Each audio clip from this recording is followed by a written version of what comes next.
Stephanie Milky here, aka KetoMOM, or often called mom, sis, Steffi, daughter, wife, aunt, and friend. Just like many of you, I carry a lot of titles. My favorite title is mom. I should probably say wife, which takes a lot of my time. But let's be honest, if you want to do something and do it well, you will make the time for it. Commitment is hard because we find ourselves overcommitted, but when you practice prioritizing, you will find out what is actually important and what you can let go. With the KetoMOM podcast, you will learn together how to manage our time, commit to the most important things in life, and I will equip you with the tools you need to feel qualified each step of the way. My name is Stephanie Milky, and welcome to the KetoMOM Secrets podcast. Good morning. Good morning. Welcome to the KetoMOM page. My name is Stephanie, and I want to share with you one of my favorite topics. So actually, it's a topic that comes up in our home all the time. It's something that I'm constantly thinking about. So we're going to talk about EQ. We're going to talk about a flavor battle of ketones that launched today. I want to talk to you a little bit about intermittent fasting because I got some of those questions yesterday.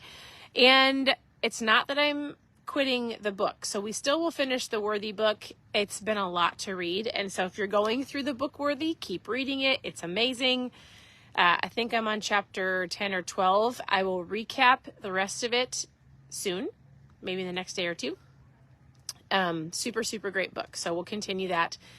We just got home from the beach. We got home at 9 o'clock. So we were up at 5 a.m. We did a photo shoot at the beach. So our daughter has a fun clothing brand called A Girl with Jesus. And so she was shooting some different t-shirts. So we had a really fun morning, walked around on the beach this morning, and now we're back. We're going to do some school. I'm going to chat with you real quick, but how is your morning? I would love to know. Do you have any questions for me? I'd love for you to post below. The question was posed to me in our life group last night, to all of us. One of the questions in our life group last night that was asked was, if money wasn't a thing, if you could do whatever you wanted, what are some things you would do if money wasn't a factor? So we all talked about traveling. We talked about like the things we'd want to bless people with, so many things. And I said, interestingly enough, I said, and this might seem weird to you, but I actually said, and this shouldn't matter about money, but I said I actually would completely change my KetoMOM page. Like, I would change the entire page. I would change the name, and I would talk about something called Kazone. The book, have you guys heard of the book called Kazone? I did a book study on it, and it's all about like your circle of life and the different spokes of the different areas of your life and how to help people, go, what is actually broken? Why do I feel like this isn't working? But if I fixed this area, it would fix the rest of the areas of my life. Does that make sense? So I'm thinking about a couple things, but anyways, okay, we're going to dive into the conversation that I actually want to talk about real quick, mainly because I feel like this is something, this one conversation, this one thought, this one awareness. If you don't know what EQ is, once I tell you, or once you are reminded, and once you have this understanding of a couple things, it can change the rest of your life. I can help you eat better.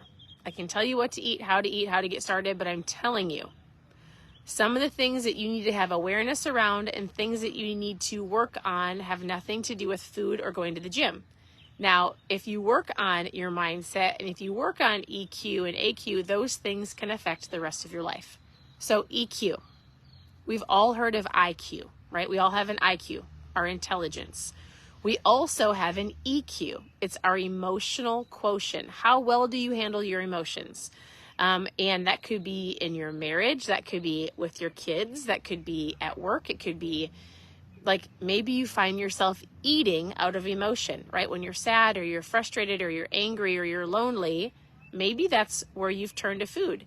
And it is the reason why you're at where you're at today. So something that we talk about is maybe you'll tell your kids like, stop freaking out, or you'll get mad because your spouse got angry or whatever the case may be. We also have an EQ. What is your EQ?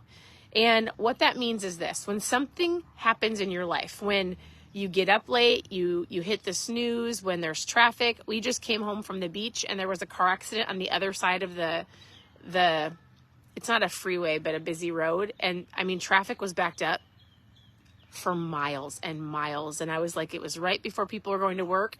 And I'm like, people are going to need EQ this morning because they could get frustrated. They could react out of frustration or respond and say, you know what? It is what it is. Like, it's not, I can't control if there's an accident. So I'm going to respond appropriately and not let it ruin my day.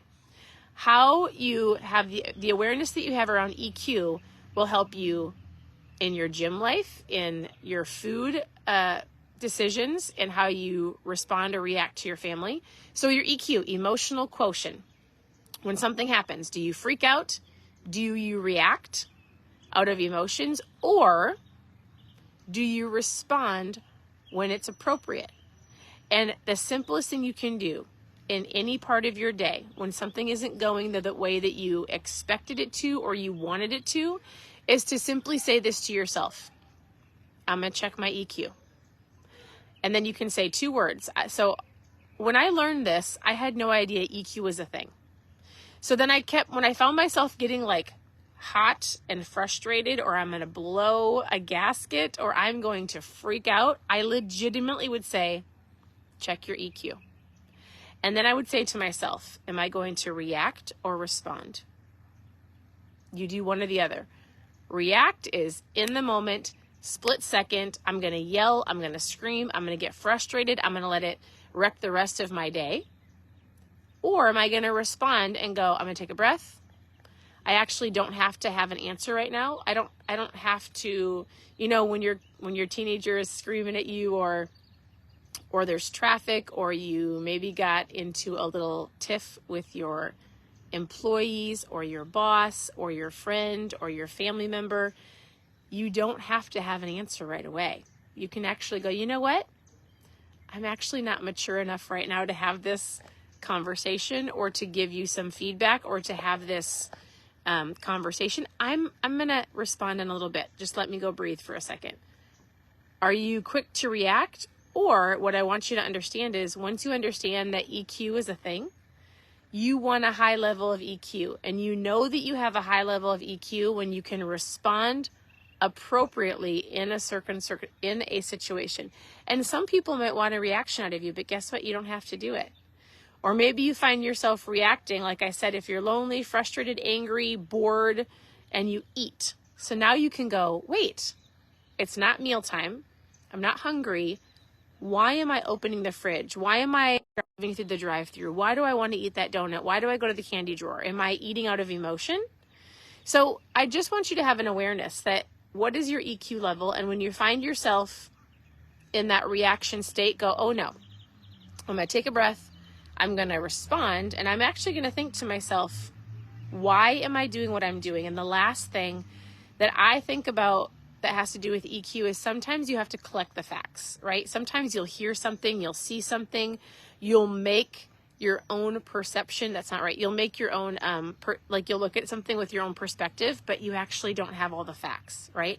Yesterday, I heard something, I was told something that frustrated me.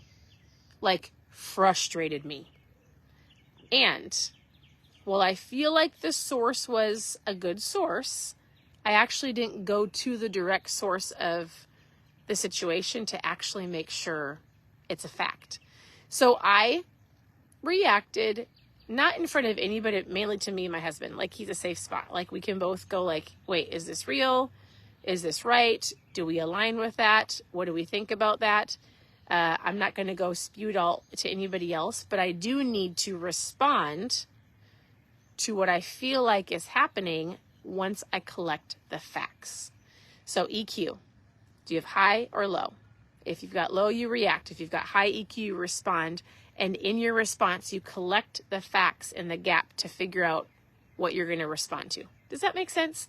And this might have nothing to pertain to your health and fitness, but I'm telling you, once you understand, like, oh, EQ, we use this on our kids. If my kids are going to throw a fit, I'll be like, listen, check your EQ.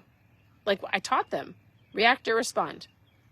If you're going to react, you're going to probably have a harsher punishment or discipline.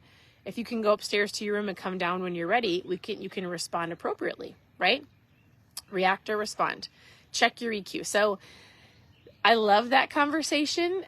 There's actually a book called Emotional Intelligence. You can go read about it. I feel like it's very sciencey. I read the book, and all I had to know was what I learned years ago was I do have an EQ. I learned that react, respond, collect the facts, and it's changed my life just in that perspective of that. So, all right. It's going to be a great day. It's a great morning. If you are drinking ketones, we have 2 new flavors. They're not new. They are flavors that we had years ago, and they just came back. Life's a Peach. So if you are a current customer and you love ketones, you want to go grab it, go log into your account. This tastes like a peach Snapple. It's incredible. And then this is one of people's favorites. It's an old one called Sweet Jam, like strawberry jam. They're both light. They're both amazing. If you've never tried ketones, I've been drinking them for 9 years. They put you in ketosis. You don't have to be doing the keto diet. They help you right away with your energy, your focus, your appetite control, fat loss long-term. I'll help you with that, but you don't have to be doing a crazy diet. I will help you eat better. So these are amazing. If you want to know more about ketones, post ketones in the comments. You can always go to KetoMOM.com. But if you've never ordered, I'd actually love to walk you through what they are, how they work, how they can help you on your health journey or with your health goals. It's not a hyped energy. It's a long sustained energy. I tell people I haven't taken a nap in years. I'm focused to homeschool our 4 girls. I'm stronger than I ever was at 41 than 21. It's a tool, not a magic pill. They taste great and I feel amazing. So if you want to learn more post ketones, if you're a current customer, you should go grab 1 or 2 of the flavors. And the last thing that I got asked yesterday was about intermittent fasting. Somebody had said like, hey, I hate fasting. And all I want you to understand is this. If your goal is fat loss, here's a quick tip. Intermittent fasting, I want you to think about it differently. It's narrowing your window of when you eat. Oftentimes people are simply overeating. They're even overeating good food. They eat all day long. They're constantly snacking on top of their meals. And they're either not losing weight or they're gaining weight or they're staying at this plateau because they're eating too much food. So today, if you want to start intermittent fasting or just evaluate how often you're eating. So you don't have to think, some of you are like, I don't want to fast. That fasting word triggers me. I don't like it. All I say is this. You don't have to eat right away when you get up and all the way until you go to bed. So if you get up, like I drink ketones right away in the morning. Some of you drink coffee, but this suppresses my appetite a little bit. So I actually don't need breakfast. I like eggs. I'll push it a little bit later. And then I eat when I'm hungry, not when I'm bored. Before I'm going to have a snack, or before I find myself snacking, I'll say, am I hungry? Am I bored? Am I emotional? Is my EQ low right now? Or do I actually need something to eat? Am I hangry? Like, do I need to feed my body? Oftentimes, if you think you're hungry in between meals, you need some water. I think intermittent fasting is great for fat loss, but I also think you can work up to it. If you want to know more, I can answer your questions. Send me a message. Ask your questions below. But all I want you to do is be aware that if your goal is fat loss, a majority of people just simply are overeating, and you can even overeat all of the healthy foods. So feed your body when you're hungry on the meals. If you need a snack, choose wisely, and you will get to where you want to go. Not overnight, but it will come. I'm here to help. So ask questions below, reach out, send me a message. You can always go to ketomomsecrets.com, all one word. And I've got a book club there, recipes, how to get started. Otherwise, I'd love to help you. Or ketomom.com to grab some ketones. Or just post ketones below and we'll chat. Have a wonderful day. We'll talk to you soon. Bye.